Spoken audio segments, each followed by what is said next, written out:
नमस्कार दोस्तों, मेरी आवाज आपके कानों में एक ऐसी रात की कहानी बनकर गूंजेगी जिसके बाद अकेलेपन की परिभाषा आपके लिए हमेशा के लिए बदल जाएगी। उस रात आपको पता चलेगा कि कभी कभी खालीपन भी भरा हुआ हो सकता है, किसी अनदेखी अनजानी चीज से। क्या आप तैयार हैं डर के उस दरवाजे को खोलने के लिए जिसके पीछे सिर्फ आप और आपकी सांसों की आवाज होगी? कहानी है रजत की, एक 25 साल का लड़का जो काम के सिलसिले में एक छोटे सुनसान शहर के बाहरी इलाके में किराए के एक पुराने मकान में रहने आया था। शहर की चकाचौंध से दूर यह जगह शांति तो देती थी, पर रात होते ही यह शांति एक अजीब सी खामोशी में बदल जाती थी। इस घर की सबसे अजीब बात थी इसका पुरानापन। दीवारें जैसे खुद में सैकड़ों कहानियां दफन किए हुए थी। एक रात रजत अपने लैपटॉप पर काम कर रहा था। बाहर तेज हवा चल रही थी और सूखे पत्ते जमीन पर सरसराहट पैदा कर रहे थे। समय था रात के ठीक 2:04। एकदम से हल्की लेकिन स्पष्ट थक थक की आवाज खिड़की के शीशे पर हुई। रजत चौंका। उसने सोचा शायद हवा से कोई डाल या पत्थर टकराया होगा। उसने अनदेखा किया और फिर से काम में लग गया। सिर्फ 10 सेकंड बाद वही आवाज, इस बार थोड़ी ज्यादा नजदीक, ज्यादा साफ। ये कोई हवा नहीं थी, कोई डाल या पत्थर भी नहीं। ये आवाज किसी के हाथों के उंगलियों की थी जो धीरे धीरे शीशे को थपथपा रहे थे, जैसे कोई आपसे कह रहा हो, मैं यहां हूं। रजत ने घड़ी देखी, 2:05। उसके माथे पर पसीना आ गया। उसके कमरे की खिड़की जमीन से काफी ऊंची थी। बाहर कोई इंसान कैसे हो सकता है? उसने सोचा। हिम्मत करके रजत धीरे से बिस्तर से उठा। उसके दिल की धड़कन तेज हो गई थी। हर कदम एक धीमी गूंज पैदा कर रहा था। उसने दरवाजा खोलने की बजाय खिड़की के पास जाकर पर्दे को हल्का सा हटाया। बाहर घना अंधेरा था। चांद बादलों के पीछे छिपा था। उसे कुछ भी दिखाई नहीं दिया, सिर्फ पेड़ों की पतली डरावनी परछायां जो हवा में नाच रही थी। रजत ने राहत की सांस ली। उसने सोचा ये मेरा वहम था। वे मुड़ा और बिस्तर की ओर जाने लगा। तभी तेज घसीटने वाली आवाज,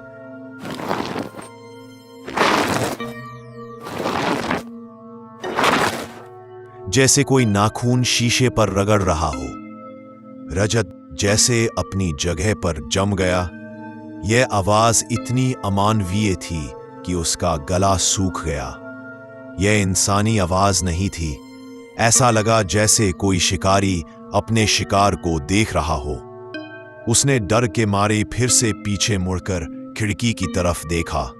अंधेरे के बावजूद इस बार उसने देखा एक परछाई। वो परछाई खिड़की के ठीक बाहर थी।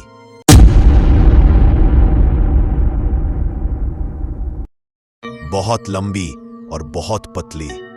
उसका आकार किसी इंसान जैसा नहीं था, किसी सूखे हुए विकृत कंगाल जैसा था। और उसकी आंखें 2 चमकते हुए लाल बिंदु जो सीधे रजत को घूर रहे थे। रजत ने बिना आवाज किए तेजी से पर्दा वापस गिरा दिया। उसका शरीर कांप रहा था। उसने बिना देर किए कमरे के मुख्य दरवाजे और खिड़की की कुंडी लगाई। कुंडी तो लगा ली गई, पर क्या दरवाजे या दीवारें ऐसे डर को रोक सकते हैं? डर जो आपके भीतर घुस चुका हो। रजत खिड़की से दूर दीवार के सहारे खड़ा हो गया। वह जानता था कि जो कुछ भी बाहर है वह सामान्य नहीं है। तभी उसने सुना खिड़की पर दस्तक बंद हो गई थी। एक अजीब भारी चुप्पी छा गई। इस चुप्पी से डर और ज्यादा बढ़ गया। रजत को लगा कि बाहर की चीज वहां से चली गई है। अचानक आवाज, ये आवाज अब कमरे के अंदर से आ रही है। ये दरवाजे पर नहीं है, ना ही खिड़की पर। ये आवाज कमरे के छत से आ रही है। रजत ने ऊपर देखा। उसकी छत पुरानी लकड़ी की थी जिसमें दरारें थी। दरवाजा बंद था, खिड़की बंद थी, पर आवाज ऊपर से आ रही थी, जैसे कोई उल्टा लटक कर धीरे धीरे छत पर चल रहा हो। अचानक छत पर चलने की आवाज थोड़ी तेज हो जाती है। चलने की आवाज रुक गई और एक धीमी, टूटी हुई खामोश फुसफुसाहट सुनाई दी, जैसे हवा से कोई बहुत पुराना और सूखा पत्ता हिल रहा हो। रजत ने कांपते हाथों से अपना फोन निकाला, पर उसका दिमाग काम नहीं कर रहा था। वो किसी को कॉल नहीं कर पाया। उस फुसफुसाहट में एक दर्द था, एक मांग थी। उसने देखा छत की लकड़ी की एक पुरानी दरार से धीरे धीरे भूरे रंग का एक पतला सा टुकड़ा नीचे लटक रहा था। जैसे टुकड़ा नीचे आता गया, रजत की सांसें रुकती गईं। वो टुकड़ा सिर्फ लकड़ी का नहीं था, वो एक सूखा, मुड़ा हुआ, लंबा नाखून था।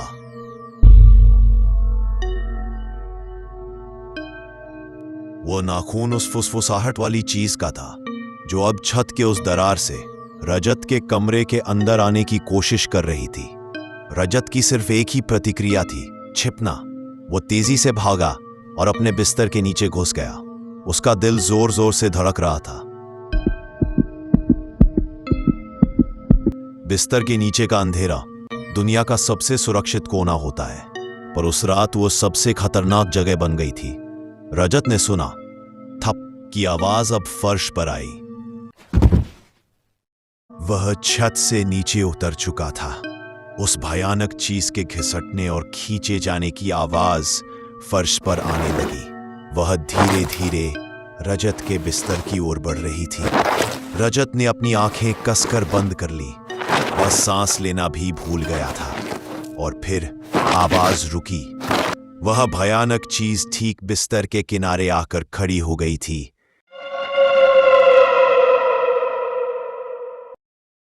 रजत की आंखें खुली। अंधेरे में भी उसने देखा बिस्तर के नीचे की खाली जगह में उस चीज का सूखा, लंबा, कांपता हुआ हाथ धीरे धीरे रजत की ओर बढ़ रहा था। वह हाथ इंसानी नहीं था।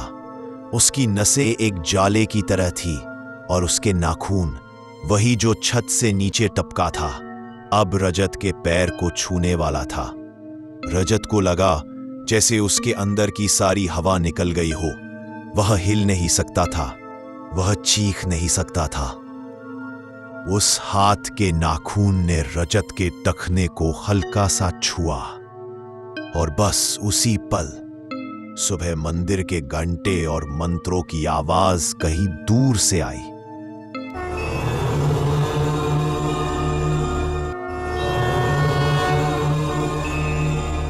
जैसे ही मंदिर की घंटी और मंत्रों की आवाज आई, वह हाथ तेजी से वापस खिंचा।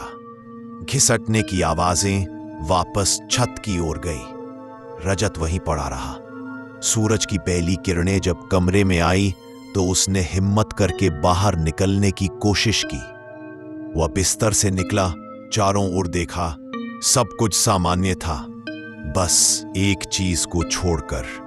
उसने अपने टखने की तरफ देखा। वहां कोई खरोंच नहीं थी, पर उस जगह पर जहां उस भयानक नाखून ने छुआ था, वहां एक गहरा निशान बना हुआ था।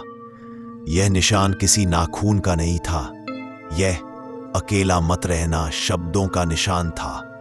रजत ने अगले ही दिन वह घर छोड़ दिया, पर यह कहानी यहां खत्म नहीं होती।